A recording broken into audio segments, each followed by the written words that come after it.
Hi, everybody. Today I'm with Dr. Nicole Fearing, a board certified bariatric and general surgeon with HCA Midwest Health. She's also a mom of two, and we're discussing holiday eating, weight gain, and kind of how to offset some of that. So, Dr. Fearing, it's hard to believe, but the holidays are approaching. With that comes a lot of socializing and eating. What can we try to do to eat healthier, especially if we struggle with weight? So there's lots of things we can do over the holidays. And one of the things is just to go in with a game plan, kind of know where you're going and kind of have a mindset while you're going in. Another thing to think of is, don't skip a lot of meals when you are going somewhere. Eat beforehand, make sure you have your breakfast, your lunch, so you're not going in famished. And that can make it really hard to stay on track when you're out somewhere. Another thing that we talk about is getting more fiber in your diet. Foods that are rich in fiber fill us up, but they're also healthy for us. And there's a lot of research right now on gut health and good gut health, and a lot of it is about fiber. And the other thing that can help is taking a probiotic every day as well to improve our gut health. Another really, really big thing during the holidays are liquid calories. And there are lots of good, yummy cocktails out during the holidays, hot cocoa, eggnog, but all those things are really, really high in calories. So we tend to tell people to avoid liquid calories and to maybe even bring your own low calorie drink when you're going out somewhere. If it's a party that you can do that. Also, when you're going to those family gatherings, if you bring something that you can eat that's a lower calorie dish that you like, that's also a win. That way you're not going trying to find something. You're already preset, you're pre-planned, and you have something that you can share with your friends and family as well. A couple other things to talk about is just using smaller plates. We know that when we eat off a smaller plate, we tend to eat less. And our brain accepts it better when we can eat off a small plate. If you eat a small meal off a big plate, our brain doesn't really like that as well. And then other things to think about is just slowing down when you eat, eating like the French eat and really just savor every bite. And then, when you're done, give yourself about 10 minutes before you try to eat something again. See, maybe you're really full. And a couple other things that are really important. One big thing is sleep, and we all negate sleep. We're moms, we're used to living on little sleep, but sleep is so important. And there's so much science about sleep and how sleep and not getting enough sleep slows our metabolism down. It also affects the hormones that control hunger and can make us more snacky, make us crave more high calorie carbohydrates. So if we get good sleep, we'll do better with those things. And then finally, just keep moving. We talk about exercise, and sometimes it's hard to keep up with that during the holidays. But if you go out and you have a big meal, keep moving, work the room, visit with people, go for a quick walk, do something fun to keep your body moving.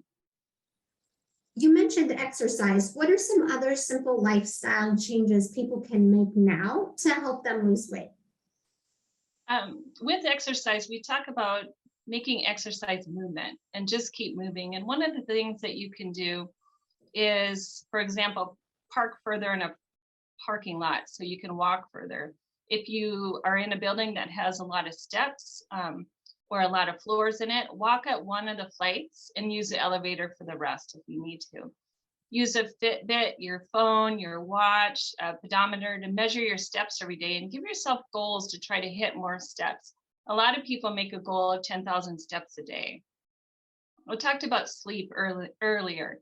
And one of my friends who's a bariatric specialist talked about sleep and how throughout the years, we as humans have adapted to do a lot of things. We used to be covered in hair, and we're not covered in hair anymore. At least most of us aren't. And but one of the things that we've never adapted to is needing less sleep. At the times when we're most vulnerable, where we're clueless to what's happening around us, and those times are sleep, right? We've never adapted to needing less sleep, and that's because it's so important for our bodies.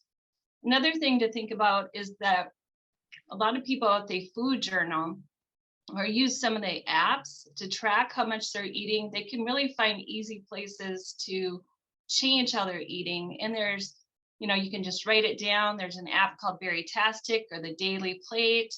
And so it's a great way to journal and make easy little changes.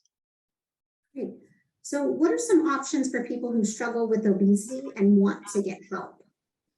Well, we have comprehensive programs here at where I work at Menorah and throughout the campus.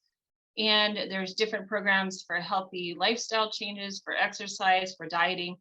But when those things don't work, a lot of people start thinking about bariatric surgery and then endoscopic options and laparoscopic and robotic options for surgery. And how does bariatric surgery help people when diet and exercise aren't enough? Well, a lot of studies show that bariatric surgery is one of the best ways to lose weight, one of the longest ways to lose weight, and it can have the most profound effects on diseases such as diabetes. And so there are a lot of different bariatric surgeries. There's the vertical sleeve gastrectomy, which is the most popular surgery for weight loss in the United States. There's the gastric bypass, which is the second most popular surgery, and it's been done the longest. There's another surgery called duodenal switch, which has a very high level of weight loss for a lot of patients. And then we also do revisional surgery for people who have had other weight loss surgeries. And we will revise them and try to help them with further weight loss. And there's also endoscopic options for weight loss. There's the balloon, the gastric balloon that we can put in. There's the endoscopic sleeve gastroplasty as well. So a ton of options for people that are available. And then one of the other things I should have said earlier is there's also medical weight loss, and there's lots of medications now out on the market that are highly successful to help people lose weight, especially if they don't meet the indications for weight loss surgery. A person has an indication for weight loss surgery when their BMI is greater than 35 with associated health problems, or if their BMI is greater than 40. But some people don't meet those criteria, and so with lower BMIs or with even these BMIs, we can use some of the weight loss drugs as well to help people lose weight. Okay, and so if someone was interested in getting a hold of you and your practice, where would they go? They can go to our website, our HCA website. Our practice is called Bariatric Metabolic Specialist. Our phone number is 913-345-6960. And we also have a Facebook page, Bariatric and Metabolic Specialist as well too. Okay, well, thank you so much for joining us and giving these tips and sharing more information. At HCA Midwest Health, the caring and knowledgeable bariatric surgery team is here to help you take charge of your health. Their expert bariatric surgeons will provide you with the latest weight loss surgery options and recommend a coordinated treatment plan that is best for you. Learn more, take a free weight loss quiz, and find a physician like Dr. Fearing at hcamidwest.com/weight loss. Thank you so much. Thank you, Lauren.